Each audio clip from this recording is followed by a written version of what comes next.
এই যে লেখাগুলা, এই লেখাগুলা কার? লেখাগুলা কার এগুলা? এই লেখাগুলা কার? হ্যাঁ, মেহেদি কোথায়? এই হচ্ছে মেহেদি। এই মেহেদি অনেক ভালো ছেলে। হ্যাঁ, সে কিন্তু প্লেতে পড়ে। মেহেদি তুমি বলো তো, একটু সুন্দর করে বলো তো, কোন ক্লাসে পড়ো তুমি? একটু দাঁড়ায় বলো, একটু দাঁড়াও তুমি। কোন ক্লাসে পড়ো? প্লেতে পড়ো তুমি।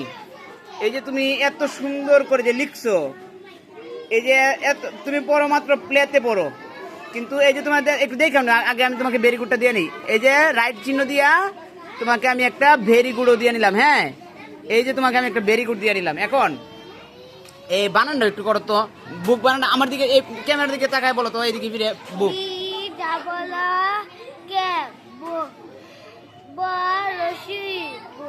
বরশি বই।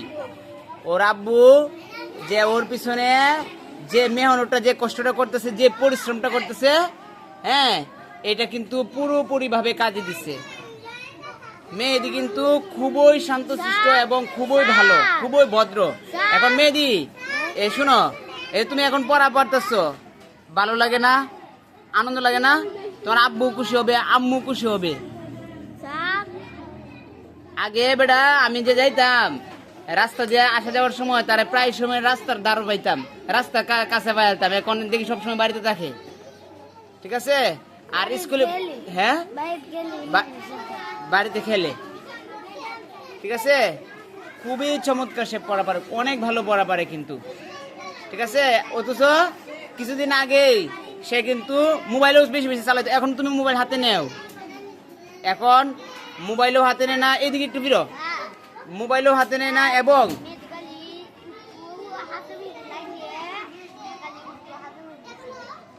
হ্যাঁ,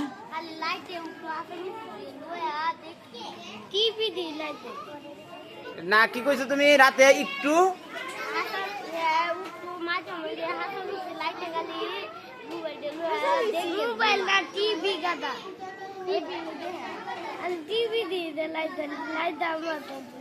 আমার দিকে ফিরে বলো, টেলিভিশন দেখো।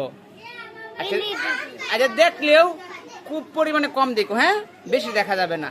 যদি বেশি দেখো তাহলে তো পড়ালেখার ক্ষতি হবে। আর টেলিভিশনের মধ্যে যেটা দেখবা শিক্ষণীয় কিছু থাকলে সেটা দেখা যাবে, বুঝতে পারছো কি বলছি? আচ্ছা, এখন এই যে মেহেদি স্কুলে ভর্তি হওয়ার আগে কিছুদিন আইসা হঠাৎ করে বাড়ি দৌড় মারে যেত গা, আবার বাড়ি যেত গা, কিন্তু এখন সে নিজের বুঝে গেছে, আর তাকে এইরকম ভাবে পাহারাও দেওয়া লাগে না, ঠিক আছে? অনেক ভালো ছেলে কিন্তু, ঠিক আছে? এই সবাই মেহেদির জন্য একটা হাততালি দাও তো। আমি মেহেদির পড়াশোনাটা দেখে খুব ভালো লাগলো। হ্যাঁ, একটা জোরে হাততালি দাও।